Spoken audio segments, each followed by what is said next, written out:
Couch by House of Travel. I'm Jeff Leckey, and joining me on the couch today is Petra Otte from House of Travel, Wellington City. Yeah. Morning, Petra. Morning. Delighted to be here. We're super excited because today we're going to go where the wild things are. We're talking about our little passion project, which is expedition travel. And so we're going to take you on a little journey of a couple of trips that are close to home expedition. Everyone thinks you need to climb a mountain or, fly long haul to do expedition. We're going to show you that doesn't have to be the case. We have got a little chat box on the side here. So if you've got any questions during our sessions, please drop your questions into chat and one of our cruise specialists will answer those as we go. And so let's kick off, Petra. Yeah, let's do it. We're going to start by taking you on a little trip through the Kimberley. Now, the Kimberley is one of my favorite regions. I was fortunate to cruise there in June, but we were talking earlier, Petra, and you were telling me about some of the things that Kiwis do before they even start their Kimberley cruise, right? To get to Darwin and how they explore around. Yeah, of the clients that have done this trip in the last year or two, they've loved spending some time in Broome, easily 2 or 3 days pre-cruise, and equally Darwin. We don't need to have Darwin as the gateway to the Kakadu or to, to those regions, because Darwin in itself has come into its own and well worth 2 or 3 nights pre and post or post. I have to tell you, the sunsets in Darwin are spectacular. I was really surprised by the number of people who were on this Kimberley cruise with us who'd actually done the GAN. They'd taken the train from Adelaide to Darwin, and then they'd done the Kakadu, and then they were doing the Kimberley. What a fantastic mix. I mean, while you're there, it is relatively in our doorstep, but to have those 2 or 3 different experiences back to back, amazing. And relatively close to home, right? Yeah. I just want to talk a little bit about the ships in the Kimberley. We chose Coral Expedition. This is Coral Explorer that we cruised on. And the importance really of talking to your House of Travel consultant to make sure you find a ship that suits you. Absolutely, right? What I liked about Coral Expeditions is you'll see at the back of the ship there's this strange contraption. Yeah, it's quite unique, isn't it? It is quite unique, yeah. And these are their Explorer vessels. So they load you into the vessel and then it goes down that ramp into the water. Wow. So perfect, easy. Perfect for accessible, so if you're worried about climbing in and out of Zodiacs, don't have to worry about it with Coral. 120 guests.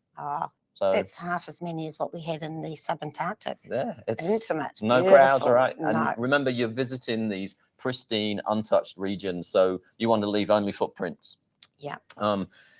The Explorer vessels do also have Zodiacs too. So when you're in places like the Lassipedes Islands and you want to get up close and really see those birds and those turtles, you can get out of the Explorer into the Zodiac and then you're right on the water.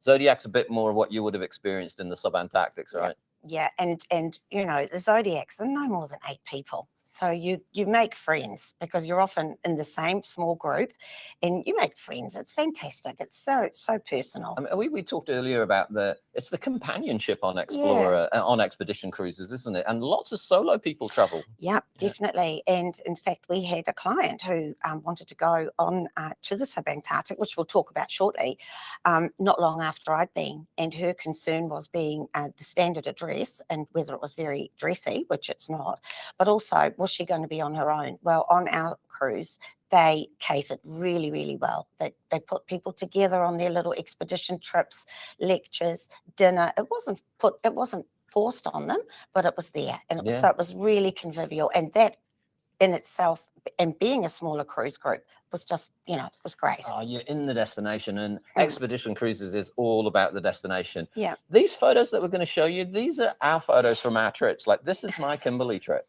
I know it looks pretty professional, right? But it's such a spectacular region, and the colors in those rocks. I think I've got 200 pictures of rocks.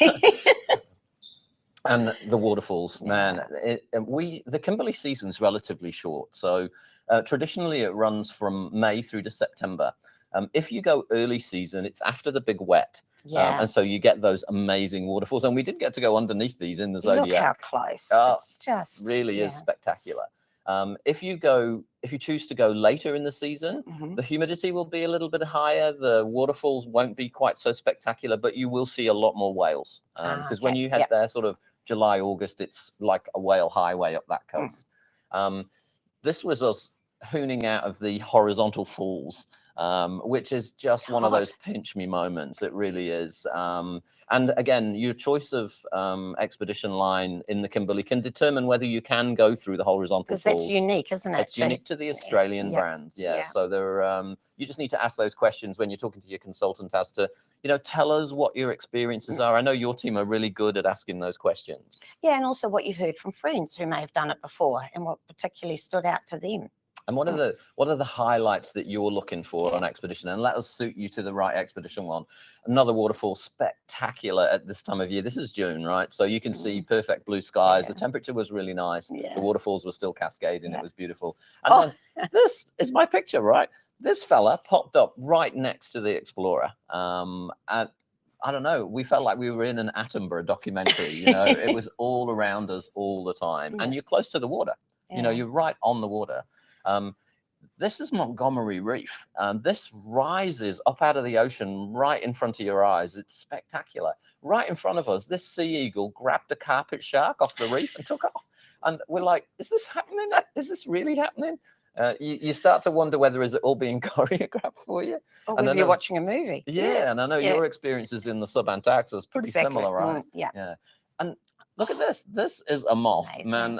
Might have been taking a picture of the flower and didn't realize that was there. Look at it. But nice piece of jewelry. It's spectacular, spectacular. And rock wallabies. Rock wallabies, these things live on these cliffs. I don't know how that works.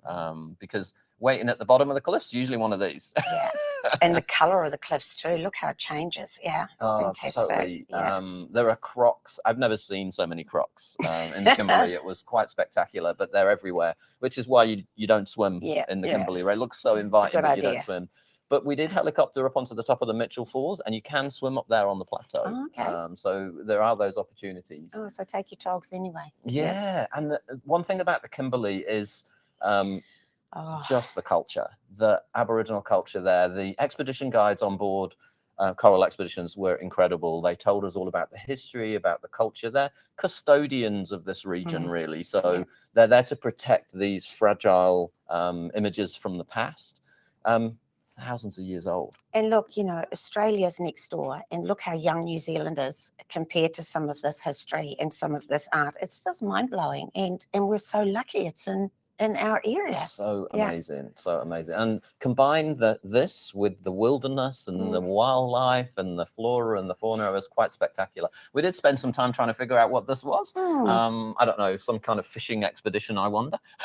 yeah, could be. Yeah, but the expedition guide on board. So each night on an expedition cruise, it's not big shows, it's not dancing girls. No. Each night you sit down and you'll talk about the day that you had, the things that you saw, and what's planned for the next day. Yeah. And I don't know about you on your trip, but the itinerary on expedition, it's just a suggestion, right? It's all weather and wildlife dependent. Yeah, and because it's a small number of people, you get to talk about your day, but you've all experienced different things because it's all in the moment. And that's what I think was just fantastic. It makes you want to go and do the cruise all over again. And you could do the same trip twice and have two completely different experiences, couldn't you? We're just going to next up talk about Petra's trip through the Sub-Antarctic. But before we do, we just wanted to show you a little glimpse of what life's like on board an expedition ship. And so you cruised with Ponant. Yes. Beautiful. And your ship, Le Soleil. Yeah. And couldn't have asked for more. It had all the comforts without glitz and glamour, which you don't need because your days are busy. You do an excursion or an expedition in the morning, perhaps again in the afternoon if you choose. You might do a lecture during the day, maybe have a wee nap. I don't know, because you've been out in the most wonderful fresh air. And there's just subtle entertainment. But yeah, cabins are fantastic. Plenty of storage space for your winter gear and that sort of thing. I mean, it takes that whole adage of you unpack once and you're in the wilderness, right? So this is not glamping. This is truly adventure. And we talked about where the wild things are, but we sort of thought this would be a really good map to show because a lot of people don't really know where the Sub-Antarctic islands are. And tell us about your trip. You went round trip from Dunedin? Yeah, we did. And I have to say that a lot of New Zealanders got to see Stewart Island during COVID, right? During lockdown. Well, I didn't. And here we were in Dunedin, and our first stop was Ulva Island, south of Stewart. Absolutely pristine, predator-free. The flora and the fauna, absolutely outstanding. And we walked through that forest very carefully, because they're very careful down there too about your footprint, and just unbelievable. And this is New Zealand. And then, before we even got to the Sub-Antarctic, we didn't only get to Milford Sound, we got to sail into Dusky Sound, Jeff, then Doubtful Sound, Milford. Coming in from the ocean must have been amazing. Yeah, and they are three completely different sounds. And the only one we saw any other activity was in Milford Sound, but it was just one other vessel, and it was look, it's Lord of the Rings on another level. It's just the weather changes in the hour that you're there. Wow. And it's fantastic. So that was a real treat, and not anything that I had actually anticipated before I went. What's the season for the Sub-Antarctic? It's quite short again? Yeah, relatively short. It's really only December, January into February. Yeah. And I think that the thing to point out is that they're small ships. They're in high demand. So, it is a real privilege to be down there for that reason. How many people were on your ship? Just under 200. Oh, right. Okay. Yeah. So that is unique. And here she is, right? So yeah, beautiful. Milford Sound, one of the wettest places on earth, right? So you're going to get spectacular waterfalls there. Yeah. And the clouds and the peaks. But you get blue days too. Yeah. Oh, that's awesome. And this is one of your pictures, actually, when you hit the Sub-Antarctic.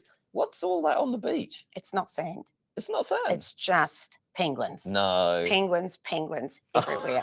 And that's me, and that's on Macquarie Island, and that's at the penguin colony. And that was spectacular. Yeah, that was amazing, once in a lifetime. Look at that. And this So that's the dogs, and it was Octavia, that one there, then that one there, the Octavia. It was like they were talking to you Maverick, themselves. And I wasn't aware that penguins actually mate for life, and they have these little babies. But Mum and Dad quite often go off to fish for 3 or 4 days, weeks, or whatever, and come back. They leave the babies in the crèche, as they call it, and as soon as they land, they can identify the sound of their baby amongst that lot. That kind of thing just blew me away. I mean, we talked a little bit earlier. This is so important that you look really close here, but there's a 5 meter limit, right? You don't go up to these things. They don't know the rules. Sometimes they come up to you, but you keep your distance respectfully. The expedition guides really educate you really well around where you can go, what you can touch. Yeah. You talked to me earlier about when you were on one of the islands, you weren't even allowed to sit on the benches. Yeah. A couple of them have, obviously they've got the walking tracks that you hit, the boardwalks that you have to stick to.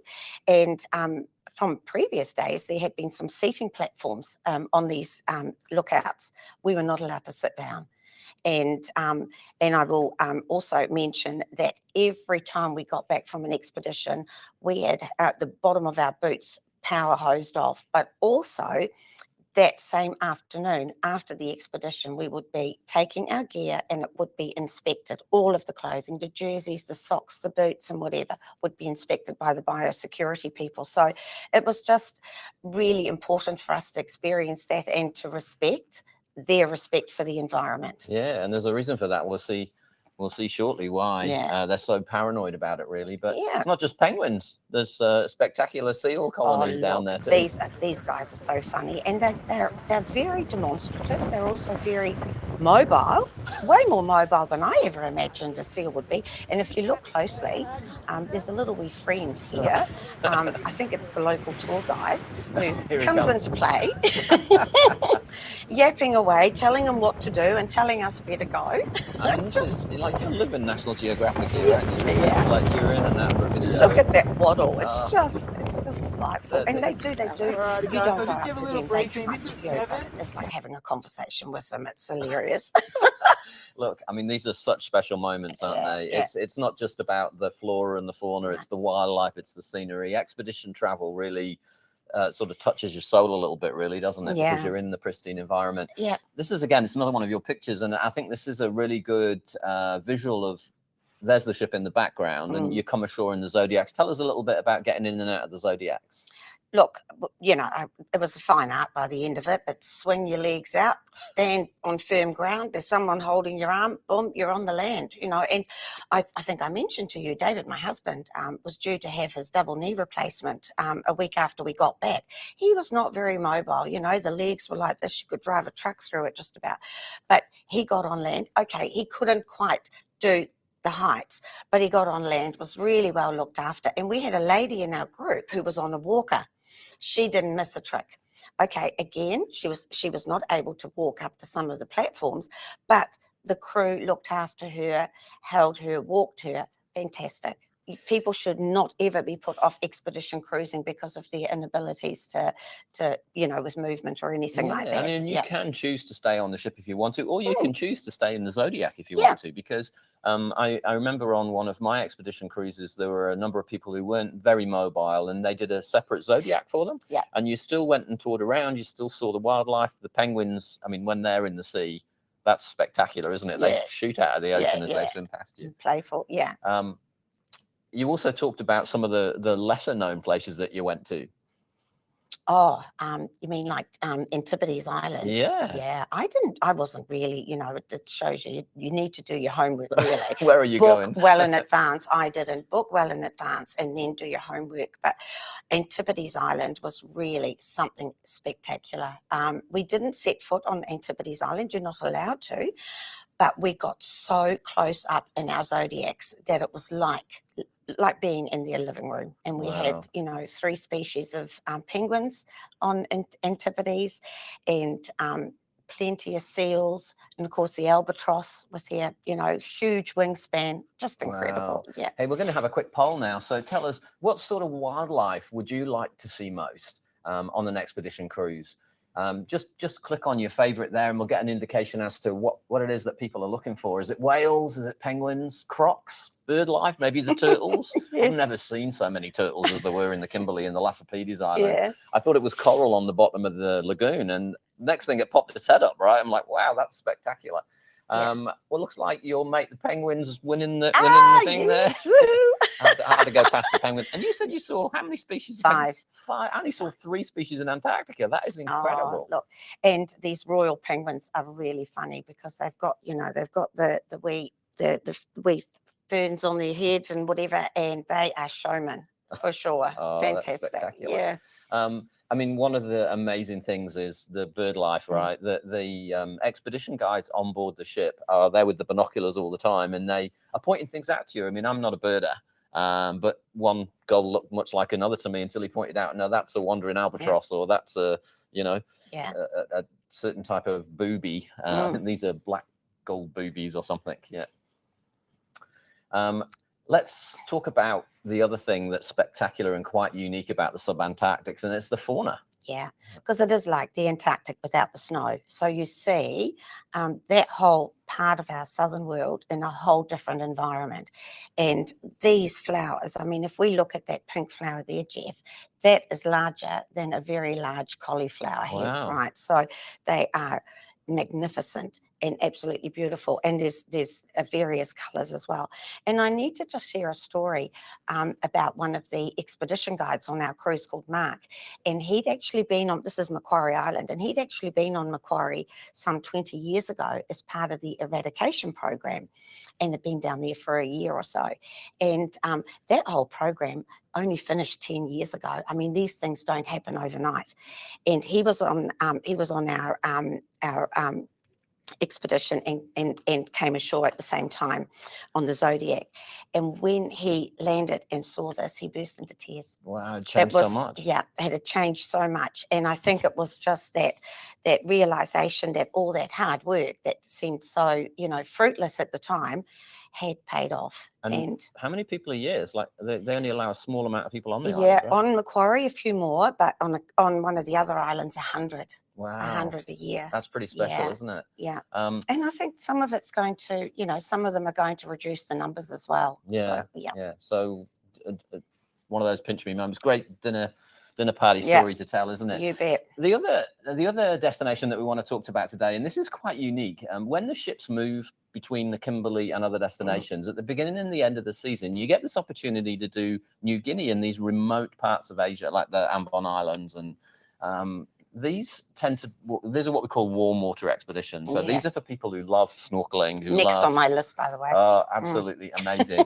This is another ponant ship. These are the explorer ships, and the reason we wanted to talk to you about these, I was fortunate to travel on one of these with a big group of friends, and it has a marina platform at the back, so they're kind of designed for that warm water experience. But once you're in the Solomons in New Guinea, look how close you are. You know, so the canoe festival, you're right in amongst it. So this is an opportunity to experience these remote cultures as well. You can't get there any other way. No, but the guides on board told you so much about these people, which are really, you know, I knew nothing. You know, so it was spectacular to learn about how they still live today, their history, and to be up close and personal and experience some of their culture was quite amazing. And we got to meet the local people, hear about what they actually farmed or how they live. This is cinnamon on one of the islands, you know, so it's quite amazing. And look how close the ship is, right? You're right into those local communities. And pristine beaches, beautiful coral reefs as well. These are quite spectacular. And I guess you see them about their daily business because the season is so short. They're not reliant on it. They're just going to get on with their business as usual. So you're seeing life as it is, and I think which is a privilege. You sort of hit the nail on the head earlier when we were chatting, because you were saying about they don't see a lot of Westerners at all. No. You know, so a couple of times a year sort of thing. It's quite different. In this region as well, obviously, depending on the time of year, but you get the opportunity for whales. And one of the things I really loved about this particular style of ponant ship, they have this thing called the underwater blue lounge. And it has this big, they call it the blue eye, but it's a big underwater window. And the seats that you sit in are fitted with hydrophones. So if you hear whale noise outside, it actually comes up through the seat and you feel the vibrations. Oh my gosh, what an experience, right? It's a bit odd, but what a spectacular thing. And again, on an expedition ship, talk to our teams in store. We can sort of point you in the direction of what is available on these different ships and whether it's suitable for the regions that you're traveling to. One of the amazing things about expedition travel, the wilderness, is the sunrises and the sunsets, right? It's so pure and so pristine. And you might not be a morning person, but you will get up at 5 o'clock or 5:30 in the morning at least once to see the most stunning sunrises as well. Just, live the moment. Yeah, absolutely. We've got a few little tips we want to talk about. We have spoken quite a lot through here about how small these ships are and how short these seasons are. So booking early is really crucial, right? Yeah, and I think what we've learned too post-COVID is that we know what we really want to experience. We don't necessarily know what the world's got around the corner, and that a huge part of life these days is having something really special to look forward to. And so you can't leave this until 6 months before. They'll be full. People travel from far and wide to do these things in our doorstep. So book well in advance. Absolutely. Definitely. And you talked about your experience on board heading to the Sub-Antarctic. So room location was important on that one? I didn't set out necessarily for it, but we were fortunate enough to be midship. And I mean, people do say that's, that is the better location. However, these expedition ships are fitted with stabilizers that are out of this world. And what happened was we had just sailed out of the Sounds and we're getting into the true Sub-Antarctic seas, and we were at dinner in the restaurant. I used to call the bingo in my past life when I worked on the cruise ship. I called the bingo and I used to get the mickey taken out of me. Video of it, not realizing that I had that wine glass right in the front. The wine and the glass did not move. That messes with my head. I don't understand the physics of Yeah, that. I know. And I've told people about it and they don't believe it until I show them the video. And that's again on my little Samsung. That's perfect. And I've got a similar image of that crossing the Drake Passage. It is, the stabilizers are incredible, aren't they? But if you're worried, plan ahead, right? So plan ahead, yes. And look, we didn't come across any people that seemed to have suffered or heard of anyone suffering from seasickness. However, take the ginger tablets, wear the bracelets, do everything you can, even if you think you're going to get seasick. Just, you know, be well prepared. And on the crew of the expeditions I've been on, the crew are amazing. One time my wife was turning a bit pale at the dinner table, and they said to her, "Stay there." He brought her a ginger drink, and he brought her a chopped green apple, and he said, "You eat that, you drink that before you leave, you'll be fine." And you know, she was. Oh my God. It was incredible. Yeah, yeah, they know their stuff. And the right gear, right, so important. Obviously, my experience in the Kimberley was different to yours. Mine was shorts and t-shirts, and I don't like to talk about brands, but Keen sandals were great because you can do those wet water landings, but you've got a really good grip on your shoes. So jandals not so good getting in and out of the boats. And for you, you needed layers, right? Absolutely, layers. It's all very casual on board. There's one formal night that we had, and I'll tell you about that a wee bit later. They issue you all the expedition vessels that go to the cold. Will issue you with incredibly good jackets, expedition jackets. Probably if I wore that to a rugby game at the Cape Town in Wellington, I would be too hot. That's how good they are. They issue you with boots as well. So you really just have to have good underclothing, your wet weather gear, your overpants. Look, you buy them in January, they're on sale, you know. Yeah, get into those ski sales, right? And like anything, it's about extremities. So gloves, hats, scarves, socks, and that sort of thing. And and smart casual would be the highest level that you would go on board the ship. I agree. And one of the things, one of the other expeditions we didn't really have time to talk about, but your expedition did the Sub-Antarctics, but twice a year, that ship goes all the way down to the Ross Sea, doesn't it? Yeah. And again, another experience for those people who might say, "Oh, no, look, I've been to the Antarctic. You know, we sailed out of Ushuaia across the Drake Passage." This takes you, you know, to the Ross Sea, and it takes you to all that history about Shackleton, and the huts are still there, and the history of those really early explorers, and a totally different experience again. Someone said to me on one of my trips to Antarctica that this is still the same Antarctica it was back then. It hasn't changed. The only difference is you've got better clothes. You know, you think about what they had to wear, and we've got good stuff. It's mind-blowing stuff. Hey, thanks, Petra. That's been great. Hopefully we've helped some people make some decisions. We have just got one little thing we want to show you. The House of Travel cruise brochure is available in stores right now. There's a really good section in here about expedition cruising. So if you'd like a little bit more inspiration, pop in store and talk to your consultants and grab a copy of this. And thank you, Petra. It's been wonderful. Great. Yeah, nice to relive it. We'll talk again soon. Cheers. Thank you.